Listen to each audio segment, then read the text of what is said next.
For Royal Navy Fleet Air Arm enthusiasts, the idea of deploying a Harrier from a carrier and heading out on combat air patrol may be rather appealing. And whilst there's no official Sea Harrier module at time of recording, it's possible to get a flavour of what that sortie might look like by using Razbam's AV-8B Night Attack Harrier in DCS World. I'm Forrester, and this gameplay video shows a fictional Intercept, the Harrier departing from a carrier group and preventing a military cargo plane from landing. As the aircraft is a couple of 100 miles away when detected, there's a fair amount of ferry time, which has been sped up to keep the overall length of the video down, but otherwise this is the full sortie from start to finish. In case it's not obvious, this scenario is entirely fictional and the footage is from the DCS World sim. So, without further ado, let's get started. And initially, it'll be a case of starting up the jet ready for the mission.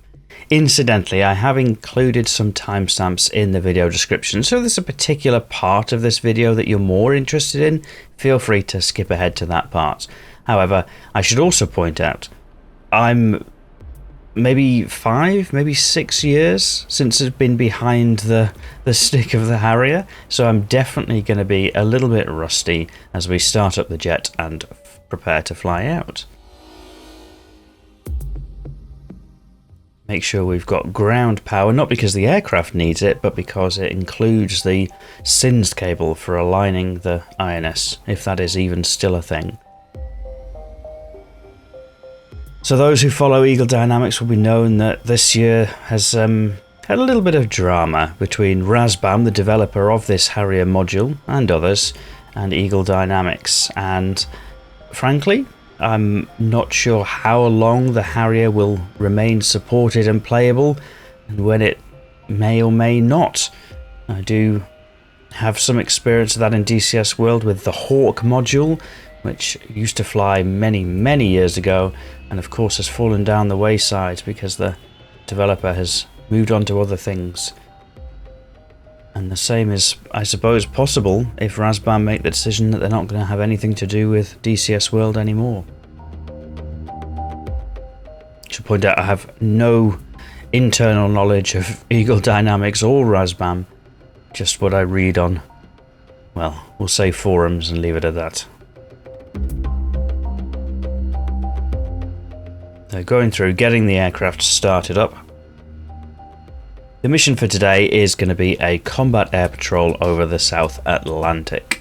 So this fictional scenario set in the 1980s around some islands in the South Atlantic will require the Harrier loaded out for cap. So in this case, the two Harriers have got 4 Sidewinder missiles attached and 2 fuel pods just to extend the range.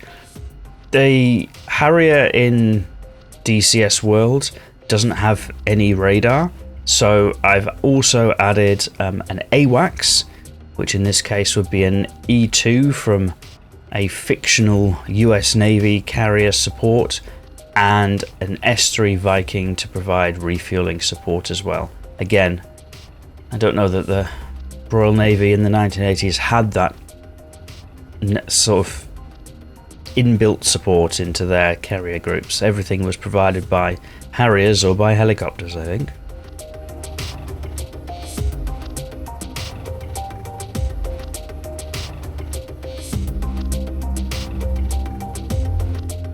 Making progress about getting everything started up.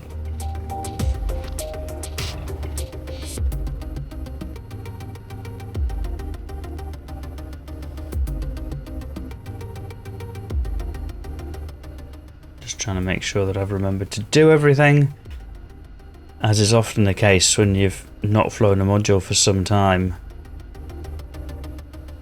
And the other challenge with the Harrier, which is a blessing and a curse, is it's very similar in many ways in terms of pilot interface to the Hornet. The upfront controller is very similar, the multifunction displays look similar, the stick is kind of almost identical, and I have a lot of flight hours in the Hornet. So a lot of the things that I'm doing are kind of like muscle memory from flying that aircraft rather than this one, but never mind.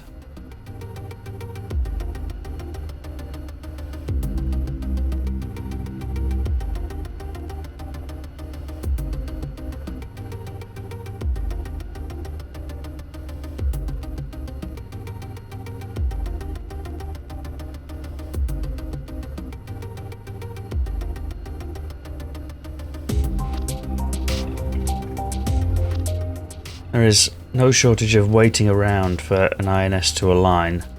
I mean, that's probably the similar for a lot of modules. It is possible in the menu to change the requirement for the INS alignment, and specifically for the Harrier it's possible to change that as well. However, if we're trying to be a bit more realistic, we need to accept a short amount of time for alignment. It's quite possible I was doing something wrong here. The process might have changed since what I've written down on my kneeboard, so I don't know why it hasn't aligned properly, but all I've done now is flicked it to in-flight alignment. It'll get the alignment from GPS, and remove the electric cable, get ready to remove the wheel chocks. Set the tack end frequency to this carrier, which is HMS Invincible. Quite a fun little boat to launch the Harrier off, not least because of that ski jump at the end. That was very different. I'll head out and taxi to the centre line.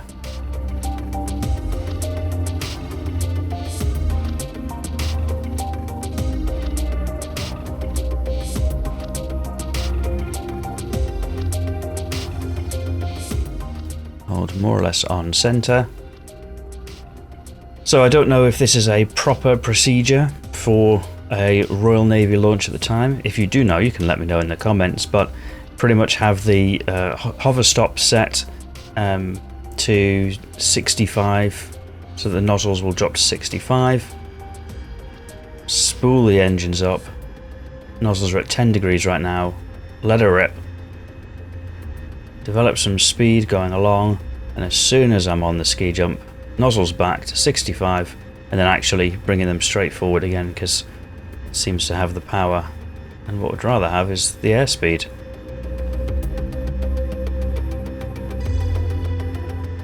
There we go. And then Harrier accelerating away. Continue to bring the nozzles forward, don't need the water on anymore.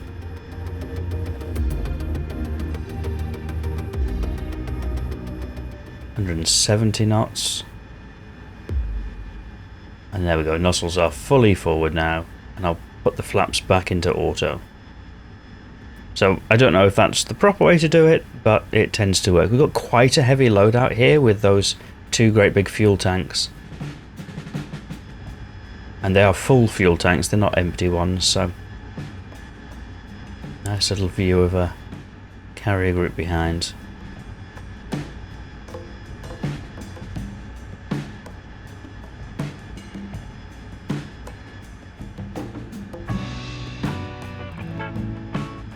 There we are.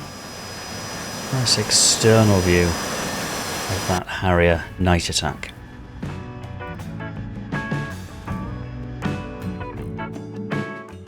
So at this point we'll pop up to ×12 speed as we make our steady ascent across, give the wingman a chance to catch up, and in this case the fictional Royal Navy carrier group is sat off the east side of the Falklands, so we need to head west to head across. The scenario is that there's some sort of cargo plane that is on the way to land, probably at Port Stanley, and this group of Harriers has been dispatched to say no landing allowed. So it's kind of take out some logistics support, as it were.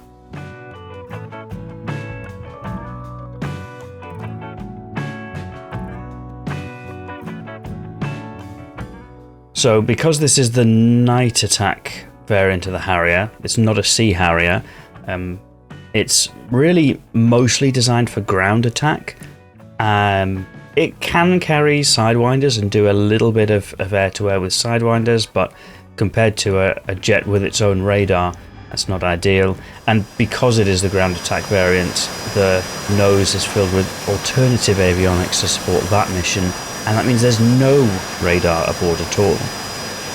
In this mission, we've got a little bit of support by way of an AWACS, which can provide essentially a crutch for the Harrier to make its way to a target, to an intercept. Again, there's no AWACS actually available for a more realistic one. There's no kind of helicopter AWACS. So in this scenario, what we've done is built out with AWACS and an S3B provided by the US Navy. So got an E2 and an S3.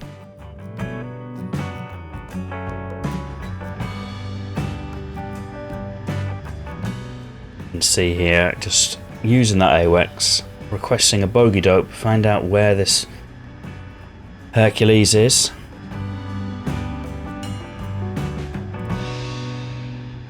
Double check the frequency is right.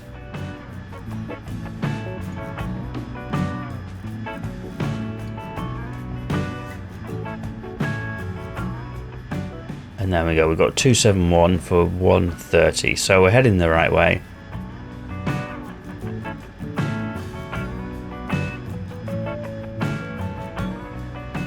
Continue to cruise at 28,000 feet, and that's purely for fuel efficiency. Can't carry too much fuel with this thing. And in this scenario, all of the refueling support is available around the carrier group. So even though there is that S3, you have to get back to the carrier group to use it. It's really there to top up before making a landing rather than for extensive refuel support.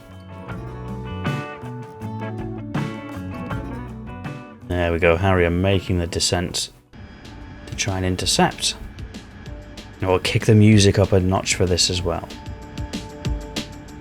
So I mentioned the AV-8B Night Attack doesn't have a radar for acquisition, but it does have, through all of the different avionics that support finding targets on the ground, does have all these little carrots appearing on the HUD when something interesting pops into its line of sight.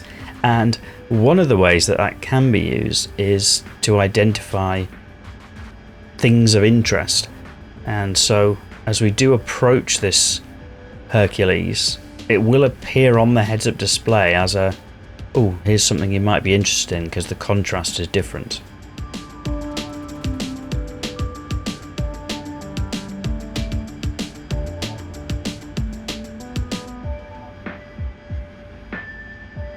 That said, the aircraft is very big, so as we do get closer, it's going to be very easy to spot. The large profile of the aircraft giving it away somewhat.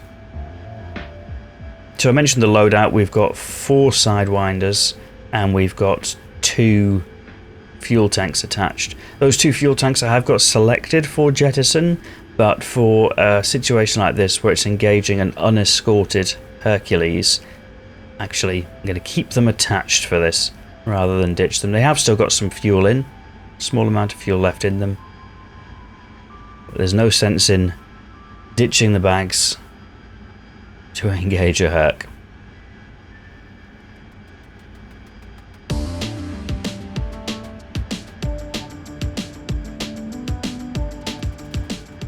In terms of acquisition for the sidewinders, it's a case of, well, there's 2 real modes. There's the, I can just make out that Hercules there. There's the normal bore sight mode, which is what this is, where you simply put that circle over the target and then the seeker will follow that target. Or there's what they call sidewinder, I think it's enhanced acquisition mode, SEAM, where there's a larger circle and the seeker head just follows around that larger circle, which gives you a wider angle of acquisition at the expense of less precision. But for this kind of thing, it should be absolutely fine to simply use the bore sight mode.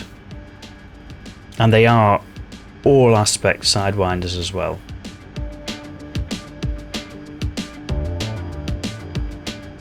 So I'm asking for another bogey doke from the AWAPs. I think that this is the Hercules. It's something very large, the fact that we can see it this easily. So master arm is on, and we have got the sidewinder selected for, I suppose, what would be an air-to-air master mode.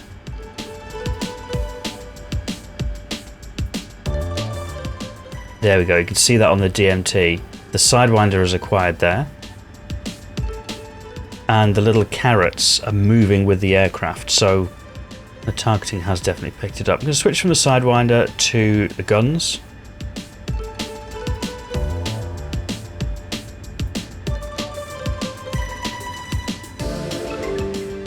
I think there was a guns kill during the actual 1980s conflict on a cargo plane of some sort.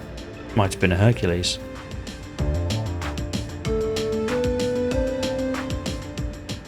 And then moving behind the aircraft.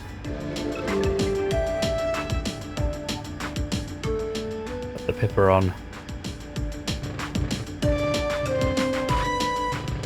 There we go. It's gone down. And thankfully the crew have ejected and they've got a good shoot.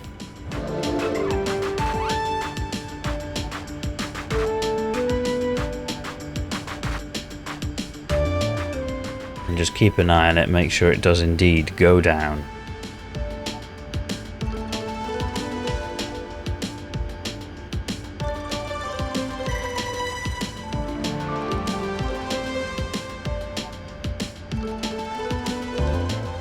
Following it all the way in.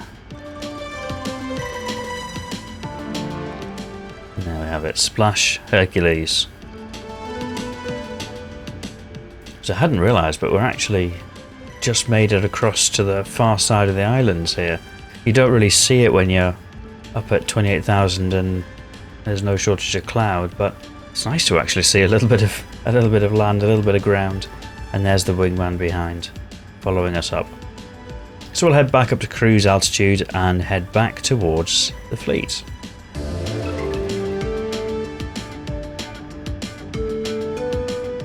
So pretty efficient engagement there. Used some high explosive rounds, but haven't had to use any of those Sidewinder missiles. Still got fuel, small amount of fuel in the external fuel tanks as well.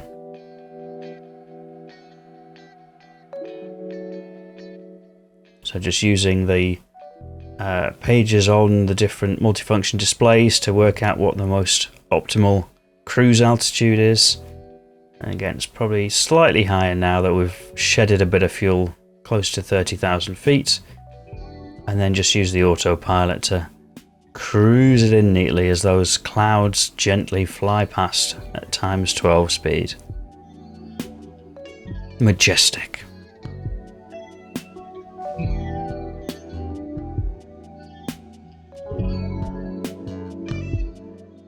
So I think I had mentioned that I've not flown the Harrier for a long time at this point. Probably more than 5 years since I've flown the Harrier.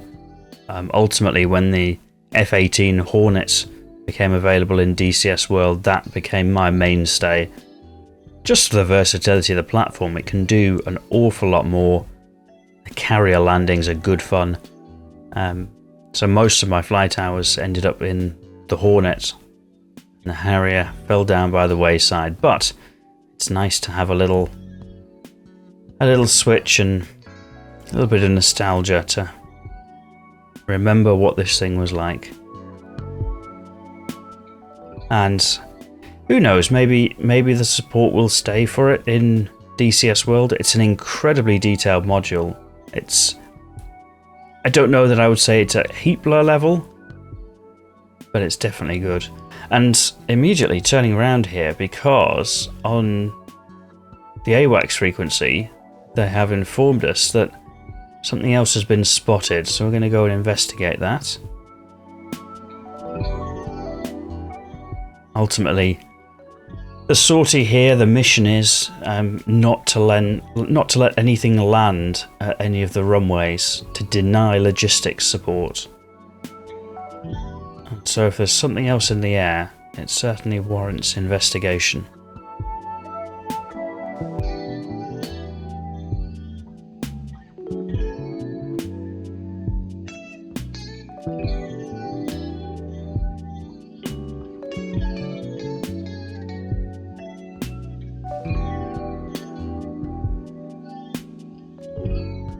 Relying a lot on the AWACS to give detailed instructions of where to go. And they've pretty much brought us to the airfield.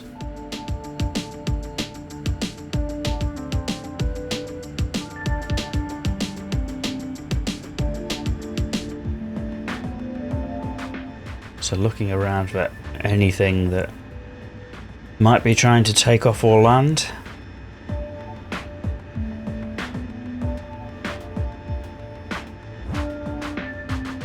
Now in this case I have now ditched those external fuel tanks. Don't want to be flying around draggy over the island. And coming down quite low as well because visibility is rough. Now the Sidewinders have acquired something on their runway here. Whether it's something that's taking off or landing. Must have been flying under the radar, so to speak, to be picked up late by the AWACS. Now, Sidewinder is probably not amazing for a target that's on the ground, but we'll give it a try. Yeah, the Sidewinder really not the most amazing choice for a grounded aircraft. There was definitely something on the runway there, it looked like a Mirage. And that's because it's kind of got that warhead on it that's designed to explode into an aircraft that's flying, whether by direct hit or proximity.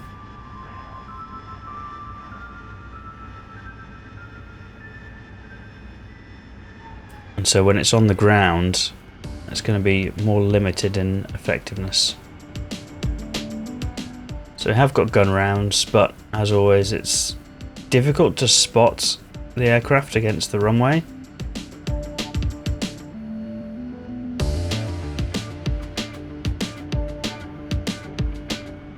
It's a good job that this runway's got no AAA or SAMs on it as well. This attack profile would make it very easy to be shot at. But in this scenario, there's no ground threat. I think having not flown the Harrier for a number of years, I was trying to be a bit kind to myself about what I expected to achieve in the flight. I didn't actually expect to have to deal with these ones. I thought they'd be too slow.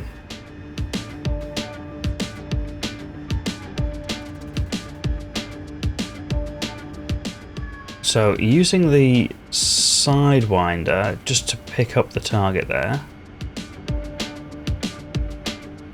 and then switching back to the guns to engage the target. Now this is in air-to-air gun mode.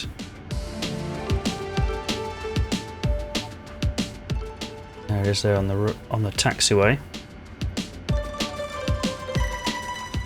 But the Harrier is not comfortable with such a low angle gun engagement, it would seem. I'm going to try switching to air to ground master mode instead, because that's kind of what we're doing here. It's not really an air to air engagement at this point. We're attacking aircraft on the ground. There we go, now we've got the heads up display symbology for that.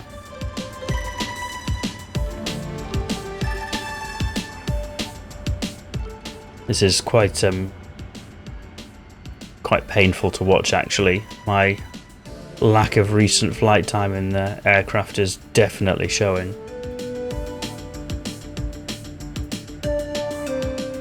Didn't get a good attack angle there either. Thankfully I'm keeping the aircraft airborne. That's probably the main success for me for this mission. Other than the fact that I shot down the Hercules, I'm still airborne. I'll call that a success.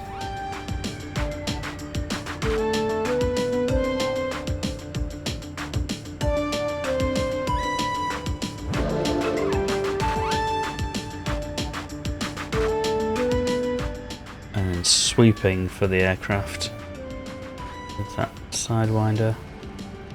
There it is. Okay, so that detonated near enough to the aircraft to damage it, so I'm comfortable with that. That's a mission accomplished. It may have landed, but it's definitely not going to be taking off again. I think the idea behind this was that in a scenario such as this, range is absolutely critical, and often these sorts of aircraft in the 80s were operating right at the limit of their different ranges, and so to deny use of the airfield would essentially keep that status quo of aircraft operating at the absolute limit of their range and avoid a situation where an aircraft could be operating closer than would be ideal. That was the idea behind this kind of like airfield denial cap.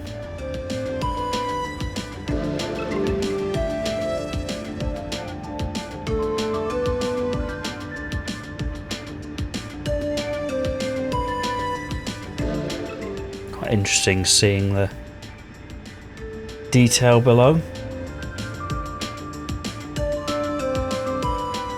Right, so I'm going to go ahead and say that is a ground kill. An aircraft is not coming back up. So we'll continue on with the mission.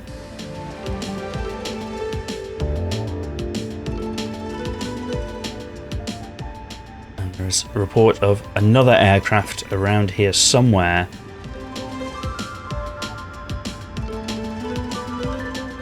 Which I guess might be further up towards Stanley. We shall see.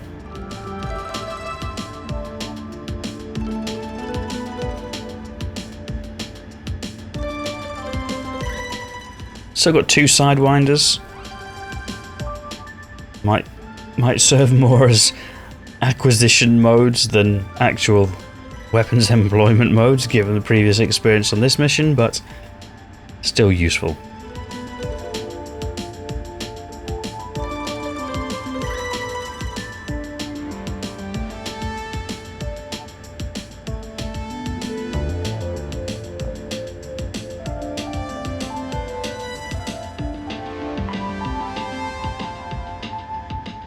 I know there's a lot to be said for the incredible detail and graphics on Microsoft Flight Simulator, but actually this is pretty good. I remember back 25 years ago playing some of the combat flight sims of the time, and this kind of level of fidelity on an older module as well. The Harrier is not new, but being able to kind of look out of the cockpit and controlling all the physical switches. We live in a good time to be able to do this. Good time for sim gaming.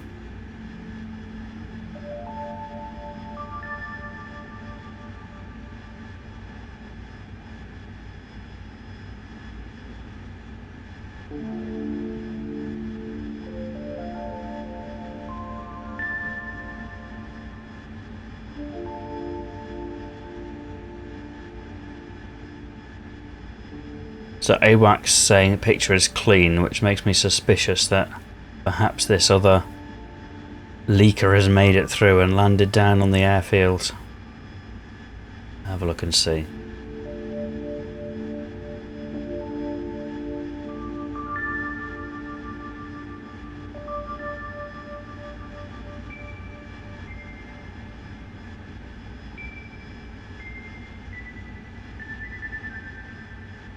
I have to say, on reflecting on this little hop in the Harrier, it's very easy to fly and very difficult to fly at the same time. It kind of feels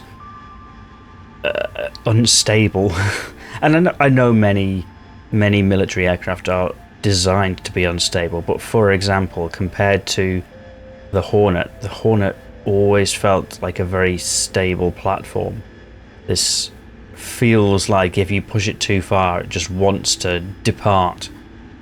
And there's definitely something on the runway down there. Sidewinder confirms it, so Sidewinder, you can go and have a look. Might as well throw the other one in for good measure. There we go. Another Mirage down there on that runway. And that's this Harrier completely dry now. No munitions, just fuel. So it's time to head back to the carrier group. Probably been on station for a little bit longer than originally anticipated, so I'm going to tune the refueling tanker and head in to get a little bit more fuel.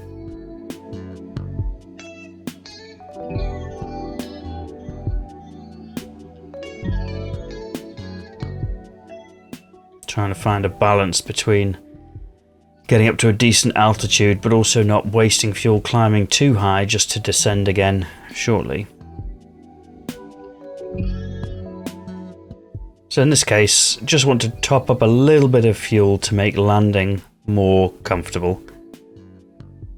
Landing the Harrier a bit different from landing some of the other aircraft, and so having a little bit of fuel reserve is probably very welcome. But we have got that S3 to provide refueling support.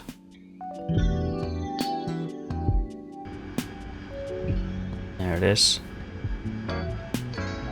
And like a good flight lead, I know that my wingman is going to be struggling a little bit more for fuel, so give my wingman permission to refuel first.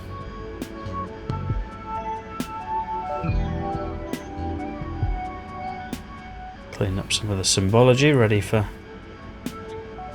refueling.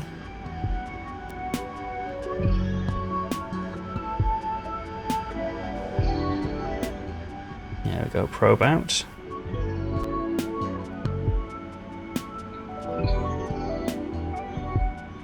Refueling in the Harrier is it can be a little bit daunting for people that are used to other modules, simply because rather than having the probe on the nose, it kind of sticks out of the side there, at least in the AV-8B Night Attack variant. But actually, once you know your sight picture, it's mostly the same. You just offset a little bit to the right rather than on the nose, and you don't see the probe going in. But if you're in about the place you need to be, it just kind of works.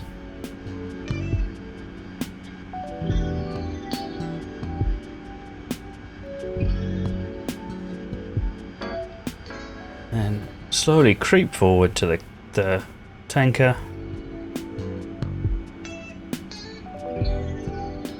That's a very, very steep bank angle, which has got me immediately suspicious. That tanker has no reason to be doing a bank angle like that. I think I know what's happened. It's no longer in the refueling menu. So what's happened here is my wingman was very pleased about being told to refuel, and so has taken all of the refuel. So there's nothing left on the stores for us. Ultimately, the S3 was just there as a recovery tanker, so you weren't really supposed to take all of the fuel. It was just to top you up for landing, but clearly the wingman has decided to take all of the fuel. So a little bit nervous coming into land. I was expecting to have more fuel in the tank than this, but we've got plenty. So coming in behind the boat, just trying to get everything in the right place, the nozzles for the hover stop. And once again, I have to reiterate, I am very out of practice with this. It's been many, many years, so this is definitely not going to be a textbook landing. I was definitely long in the groove there. But I'm you know, I'm happy to accept the criticism, I think.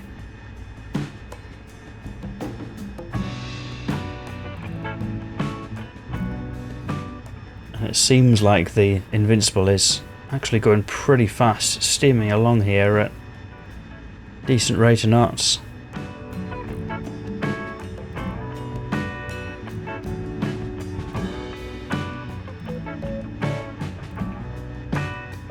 I'm just trying to get the Harrier creeping forward a little bit. I don't know where the official landing spot is on the Invincible, but kind of in my mind I should be around that 500 to 450 spot. Whether that's right or not, if you know, you can let me know in the comments. But just from doing Tarawa landings back in the day, that's kind of the spot I would usually aim for. And this is just a very fine set of kind of juggling of getting everything in the right place, keeping the vertical altitude, managing the descent, and then going to try and move across the deck.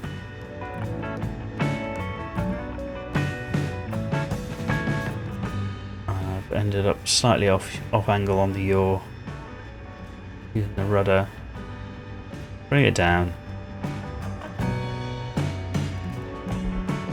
There we go. So that was far from perfect. I don't have much more to say other than that was far from perfect, but managed to get the Harrier down, which after a few years I think is a success in itself. Perhaps it's not the easiest of aircraft to land on a boat, so managed to make it down at least.